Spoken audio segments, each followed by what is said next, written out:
बुनियादी मसला शमाली वज़ीरिस्तान में जिस कॉन्फ्रेंस में हम गए थे, उनको हमने बताया कि अपने इलाके की इमेज आप लोगों ने ख़ुद बनानी है।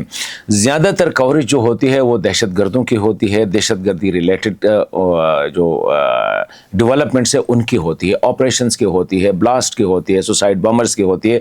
इसी वजह से ये इलाके जो है ये ऐसे ख़ुद जो है ना डर की सूरत बन गए हैं। जैसे कि शमाली वज़ीरिस्तान या वज़ीरिस्तान की बात आ जाती है तो लोगों के जहन में दहशत गर्दी आ जाती है, फ़ौजी ऑपरेशंस आ जाती है, बम धमाके आ जाते हैं। ये क्यों? इसमें बुनियादी वजह जो है हमारी मीडिया का भी है, हम सब का है, क्योंकि हम वहाँ से सिर्फ वो रिपोर्टिंग करते हैं जो नेगेटिव हो। वहाँ पे डॉक्टर्स हॉस्पिटल्स में जाते हैं, दुकानदार मार्केट्स में जाते हैं, सारे का कारोबारी ज़िंदगी चल रही होती है, उसको कोई फोकस नहीं करता है।